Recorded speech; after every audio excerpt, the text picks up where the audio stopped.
Estaba muy nervioso, de hecho me acuerdo que me estaba creciendo el pelo y como que estaba así medio tímido como tocando, intentando taparme un poco del público.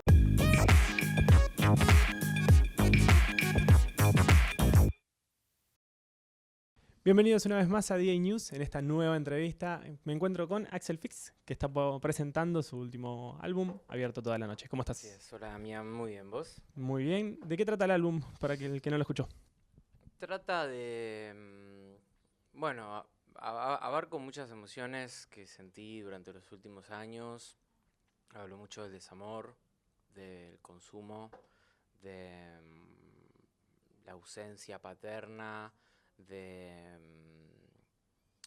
del deseo de querer volver, de no estar preparado para volver, de querer dejar atrás todas las... de querer dejar atrás quizás la promiscuidad y estar con cualquier persona y decidir confiar y estar con una sola. Eh, Trata un poco de madurez, pero también habla de la inmadurez, pero creo que el mensaje final, o al menos el aprendizaje que me dejó a mí, es que pude plasmar un poco, me pude contar a mí mismo desde un lugar más maduro. Muy sentimental, entonces muy a flor Sí, de piel. sí, ¿En lo qué más momento de tu íntimo que vida escribí, te sí. encontró esto?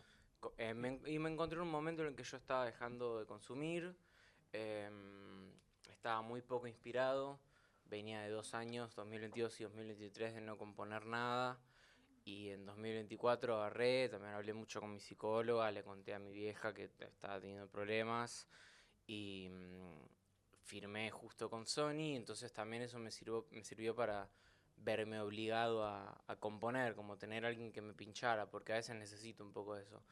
Y, y bueno, y me puse a componer un montón a niveles casi obsesivos, te diría, como estar 3 días casi sin dormir haciendo una canción hasta llegar a lo último de lo último, al punto en el que pierde el sentido el tema. Tipo, ya le agregaste tanta cosa que ya es una cagada, ya no entendés lo que estás haciendo. Pero me agarró en un momento más o menos, porque también salía de una relación, pero me concentré y le presté tanta atención al disco y tuve tanta disciplina y voluntad de hacerlo que me olvidé de todo lo que pasaba alrededor, literalmente. Descuidé cosas, algunas otras las pasé por alto, pero todo estaba justificado para mí porque estaba haciendo lo que más amo, lo que más vivo me hace sentir. En esto de firmar con Sony, ¿te sirvió como mencionaste recién? Y me sirvió, ¿Qué, sí, un poco, sí. qué- cómo es que tratás en el día a día? Porque lo podés charlar tranquilamente y no es una temática fácil para hablarla con cualquiera. Como el consumo y demás. Exacto. Y sí, son cosas que en su momento quizás me costaba mucho eh, comunicar. O sea, obviamente mi psicóloga lo sabía, pero yo se lo escondía a mi vieja, se lo escondía a mis amigos, o les decía a mis amigos que eran cosas, que eran otras cosas las que consumía, o que eran dosis más pequeñas, y ninguno sabía que yo estaba días despierto, o que estaba mal, como no le contaba a nadie. Y de pronto decir la verdad y contárselo a mis amigos, contárselo a mi vieja, ponerlo en una letra, hace que yo el día de mañana no lo pueda volver a hacer, porque el peso, la culpa y la carga de conciencia, después de haber dicho no lo hago más, después de haber confesado que no lo hago más, y hacerlo es un dolor que es como un poco una traba, como un algo que me puse a propósito también, como voy a contar mi verdad y si La algún vas día a llego a sostener. cagarla, me va a doler el doble y me lo merezco porque, bueno, yo me comprometía que no voy a caer más en esa. Em, pero es algo de lo que puedo hablar tranquilo porque porque no sé, no me parece que sea tabú y porque también entiendo al adicto y entiendo a la persona que está atravesando por eso y que está atravesando una adicción porque estuve ahí y, y nada, y no me parece que sea tabú, o sea, al fin y al cabo, el adicto es alguien que quiere sentirse mejor, y que no le está haciendo daño a nadie, no es un delincuente, no es un Tal cual. criminal, no le está haciendo daño a nadie, es algo a sí mismo, y bueno, y a su familia quizás, pero, pero empatizo mucho, empatizo mucho. Bueno, esto te sirvió como desahogo. También, ¿cómo es Sí. el proceso de creación del LP? Y el proceso me junté mucho con Joaco Credio, que es mi productor. Em, yo por lo general compongo todo con la guitarra en mi casa o con el Fruity Loops, que es un programa para hacer beats. Lo uso muchísimo para hacer beats. Quizás compongo la viola y lo paso al FL, o del FL, del Fruity Loops, lo paso a la guitarra. Em, pero bueno, lo llevaba al estudio con Joaco y lo trabajábamos los dos juntos. Él por ahí se grababa el bajo, grababa el teclado. Mucho sampling de por medio también, a mí me gusta mucho samplear, cosa que ahora con Sony no puedo hacer porque viste que hay cosas legales, entonces es prácticamente imposible samplear, pero es algo que amo hacer. Em, pero sí, fue un proceso al principio dificultoso y después se empezó a hacer adictivo, como me volví adicto a hacer música, a no parar. Como para finalizar, fueron 9 canciones, Sí. pero previamente eran 24 de Eran comienzo. 24, sí, eran ¿Cómo fue esa 24. selección? Y fue escuchar una por una y también como escucharla en distintos estados. Yo en la mitad de 2024 viajé a Europa por primera vez, yo nunca había salido del país. Viajé para tocar y yo estaba justo full haciendo el disco con Joaco y fueron 2 meses que estuve afuera y me detuve a pensar, ok, bueno, voy a dejar que el disco respire, voy a escuchar música nueva y cuando vuelva me haré cargo. Y en esos 2 meses me di cuenta que había un montón de canciones que me parecían que no me identificaban en nada o que no eran necesarias y había otras que sí. Y nos pusimos a escuchar con Joaco y con Fram, que es mi manager, todas las canciones y dijimos, bueno, ¿cuáles son infalibles? ¿Cuáles tienen que estar sí o sí? Y, y fue difícil elegirlas, pero bueno, hicimos una selección ahí. De esas 15 que quedaron ahí en Sí. el tintero, ¿se utiliza alguna a futuro? ¿Quedan descartadas por completo? Probablemente se utilicen alguna, quizás tenga que cambiar alguna letra, porque, no sé, por ejemplo, hay una canción que le hice a una amiga, que fue más un ejercicio de escritura. Ella estaba en el estudio y yo estaba en el estudio con ella, me contó su situación sentimental con un chabón que recién conocía y dije, listo, boludo, ahora voy y hago una canción Armé sobre esta eso. canción, mirá. Y en 20 minutos la hice porque necesitaba un disparador y se la mostré y le encantó. Después la mezcló Joaco y quedó re buena, pero no sé si quiero sacar la canción con su nombre, o sea, es un acto de amor amistoso, lindo, pero quizás la incomoda, quizás raro. Yo sé que no le incomodaría, pero quizás hay cosas que debería revisitar y cambiar las letras. Pero no, quizás lo cajoneé un poco todo ese archivo, pero voy a intentar activar con eso. Bien. ¿Alguna preferida? Me imagino que tendrás de estas 9 que sacaste. Sí. ¿Alguna que le tengas más Y amor? su figura galán me gusta mucho. Sí, su figura galán, que es el quinto tema, me gusta muchísimo.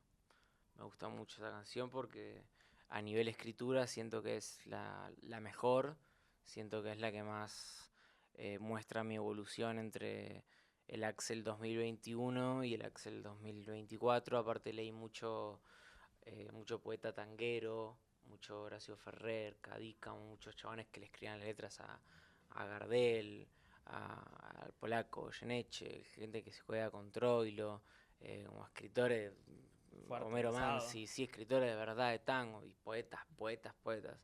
Entonces, nada, incorporé también palabras del lunfardo y otro léxico que nunca había usado, y me sirvió mucho a la hora de escribir eso. ¿Cuáles fueron tus influencias musicales cuando comenzaste? ¿En la música o En la en el música, disco? en general. Em, y la primera, o sea, lo que me llevó a agarrar la guitarra fue un artista que se llama Jeff Buckley, que es de Estados Unidos, que se murió en los 90, vivió 28, 29 años nada más. El chabón sacó un solo disco que se llama Grace y fue muy aclamado por la crítica. O sea, Paul McCartney lo fue a ver, dijo, este pibe es el futuro. Jimmy Page de Led Zeppelin dijo, este pibe es el futuro. Brad Pitt era fan. Como todo el mundo, este pibe es la que se viene, este es como el prodigio, este es el niño índigo del rock. Y se murió Gado a los 29 años.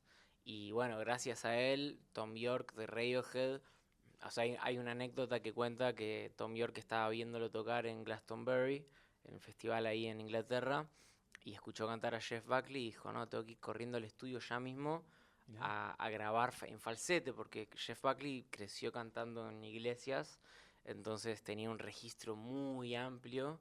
Y nada, un tipo que inspiró mucho, que es como el artista favorito del artista favorito. Y a mí me inspiró mucho a agarrar la guitarra y a componer porque tiene emociones muy sentidas. La sentí realmente, lloré mucho con Jeff Buckley, entonces dije, quiero generar, Llega fuerte. llega fuerte, y quiero generar lo mismo que me genera a mí. Quiero devolverle a la música lo que la música me da. Entonces Jeff Buckley fue la primera refe que agarré. ¿Tenés alguna preferencia a la hora de componer? Sea horario, papel, celular. Y intento que sea con papel, porque me siento medio trucho escribiendo con el celu. A la vez hay ideas que aparecen de la nada. Ponele, estoy caminando por la calle y se me viene una frase a la cabeza que necesito anotar y no tengo un bloc de notas, la anoto rápido en el celu, le pongo un pin para no olvidármela. Después probablemente me lo olvide, pero me gusta tomar registro de eso. Suelo empezar por la música. Suelo hacer primero la música y después ir a la letra. La letra. Sí. ¿Y eso es también preferencial tuyo o porque se dio y se dio así? Se dio, quizás, o sea, tengo letras que voy escribiendo, pero cuando me pongo a escribir solo letra por escribir letra, no le busco la rima, lo cual me encanta porque es más una descarga. Cuando tengo que escribir para una canción, me veo más limitado porque tiene que rimar y tiene que tener una estructura. Entonces se vuelve más matemático todo, como más, claro, el verso, el puente, el estribillo, el puente, la parte C, todo. Pero bueno, puede variar también. Hay veces que digo, quiero hablar de esto y quizás tengo 3 frases sueltas, pero sé que quiero hablar de eso, entonces parte de la letra. Alquilarla por ese Claro, lado. va variando, pero por lo general parto de una progresión de acordes que me gusta. Excelente. Hace un ratito mencionaste tu gira, que fuiste para Europa. Sí. ¿Cómo fue esa experiencia? Fue una locura. Fue una locura. Estuve girando por el interior. Después me fui a Montevideo, que fue el primer país que pisé en mi vida. Toqué allá en Montevideo, en Uruguay. Y a fines de mayo me fui a Madrid. Estuve en Madrid, Barcelona, París y Roma. En Roma no toqué, en las demás sí. Y nada, una locura. En Madrid toqué 3 veces, en Roma toqué 2. Y en París toqué una, toqué para 20, 25 personas en un sótano de un lugar como que iban todos universitarios a tomar birra y a ranchar. Y era gratis aparte, vos ibas, te tomabas una birra, te ponías en pedo, bajabas y me Bien escuchabas under. a mí. Bien under. Y yo dije como, bueno, este show va a ser muy íntimo. Yo sé hablar inglés, pero no sabía también hablar en francés, entonces dije como, bueno, voy a tener que hablar en inglés. No sé qué va a pasar, no sé qué será de este show, pero quiero que sea bien íntimo. Y tenía un amplificador, me habían prestado la guitarra los del lugar, yo no tenía nada. Y dije, no, lo voy a hacer sin ampli, más íntimo. Y estuvo bien mi intención, pero tuve que forzar la voz un montón para que me escucharan porque no estaba Claro, amplificado nada y me hice mierda todo. me imagino con la gente con alcohol Sí, encima, peor, sí, griterío no, y total. con mucho alcohol encima porque estaba muy nervioso. Estaba muy nervioso, de hecho me acuerdo que me estaba creciendo el pelo y como que estaba así medio tímido como tocando, intentando taparme un poco del público, que aparte del público re amable, pero había gente que simplemente bajaba del piso, bajaba al sótano, me veía. Después había alguno que preguntaba, ¿quién es el pibe este? Me gusta, ¿no? Otro que intentaba yazamear como si fuese a saltar en Yazam una versión acústica. Y después pegué mucha onda con una piba que se llamaba Miggy, que era de Estados Unidos, de California. Estuvimos toda la noche hablando. Y nada, fue increíble Europa porque también fui a ciudades muy cosmopolitas donde de repente te encontrás con personas que están ahí por algo, que están ahí y que quizás se van al otro día y que, no sé, son un montón de aventuras. Y fui solo, o sea, el primer mes estuve en Madrid y Barcelona con Mateo Castielo, que es mi amigo que toca la guitarra conmigo, y con Fran, que es mi manager. pero después el segundo mes lo hice todo solo. Y fue fantástico, todo fue fantástico. Como experiencia tremenda. Como experiencia tremenda, aprendí muchísimo y tomé nota de todo. No hice canciones al respecto aún, pero tengo muchas cosas anotadas. Tengo muchísimas. Se viene a futuro entonces. Y sí, puede ser que lo use, sí, debería usarlo. Sí. ¿Cómo ves la industria musical actualmente? Veo que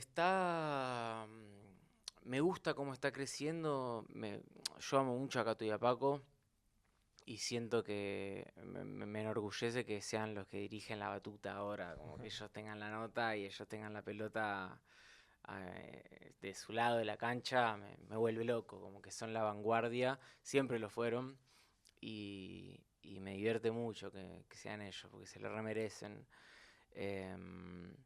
Y la industria me gusta, o sea, veo que es algo que siempre noté, pero que la gente que hace música está dispuesta a hacer música con vos también, a menos que tengan una súper excusa o te digan, no me gusta lo que haces. Por lo general, la otra persona está abierta a juntarse a componer o a darte un feedback, como que hay algo que quizás en otra época, más en los 90, no sé, tenías una pelea entre Charlie y el Indio, como no voy en tren, voy en avión, y después el Indio contestando yo voy en trenes, como todo ese beef que quizás ahora ya no sí quizás en el trap, pero que es muy pequeño, como que ahora es más yo te doy la mano, subís conmigo y después vos me das la mano y subo con vos, como más de ayudarnos entre todos. Ahí es más amistoso, siento. Lo nombraste a Catriel y a Paco, justamente con Paco hiciste el beat para la session número 3 de Bizarrap. Sí. ¿Cómo fue esa locura? Y más de 75 millones de reproducciones. Sí. Tremendo. Sí. También le hice el beat a Paco para todo el día, la de Coca-Cola de todo el día, como caramelo. Fue una época en la que me juntaba mucho con Paco en casa y hacíamos beats a lo loco.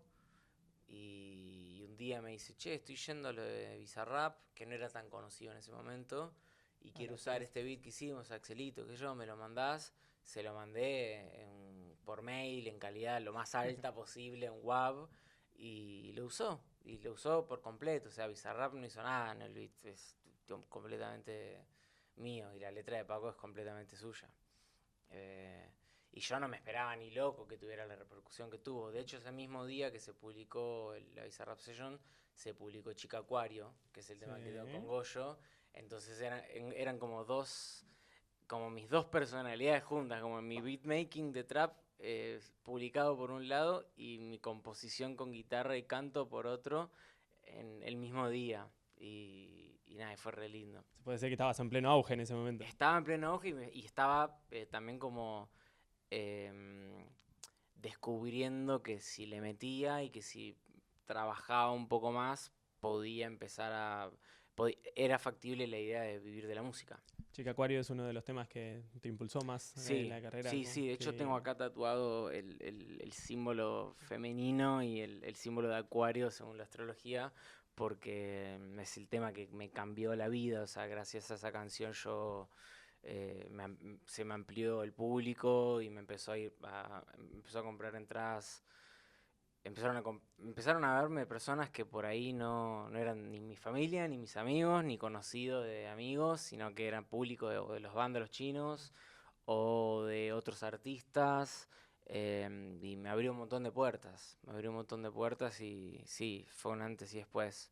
Después, al año siguiente, saqué Ojitos de MD en 2020 y justo fue pandemia y eso creo que de alguna manera benefició mucho a la canción porque, no sé, me acuerdo que en su momento me contaban que gente entraba a YouTube y en el algoritmo les recomendaba Ojitos de MD. Y como nadie tenía nada que hacer, se quedaban todos en sus casas, había más gente escuchando la canción. Muchos artistas también en ese momento. También aparecieron muchos artistas, sí. Bueno, mencionaste entradas, se viene tu presentación en el Teatro Margarita Sirgu. El 21 de junio sí voy a estar presentando mi álbum abierto toda la noche. Va a haber artistas invitados, va a haber banda completa, va a haber un montón de sorpresas, va a haber mucha movida, mucho teatro, mucha performance. Va a estar muy lindo. Lo recomiendo muchísimo. Es un show que le venimos metiéndose bastante y va a ser muy especial y va a ser uno solo. Así que No se lo pueden perder. no se lo pueden perder, no se lo deberían perder. Excelente, Axel. Para cerrar la nota tengo un jueguito muy rápido para hacerte. Vamos, 5 preguntas randoms. Por cada letra que vos elijas, yo te hago una pregunta. ok. No hace falta que respondas con la letra que elegiste. Primera letra. A. A. ¿A qué personaje ficticio te gustaría conocer? ¿Qué personaje ficticio me gustaría conocer? A Goku. Segunda letra. B. B. ¿Borrarías alguna etapa de tu vida? No. No. Modificaría, pero no borraría, Todo es no. aprendizaje. No, todo es aprendizaje, sí. Tercera letra. E. E. ¿En qué te sentís experto? Y experto me parece un montón. Sí me siento orgulloso de cómo compongo. No me siento buen cantante, no me siento del todo buen letrista, no me siento un virtuoso, pero sí siento que sé componer bien. Y de eso me jacto un poco, como siento que soy un buen compositor. Cuarta letra. G. G. ¿Gasto más grande que hayas hecho? Eh, y podría decir que lo gasté en cosas feas.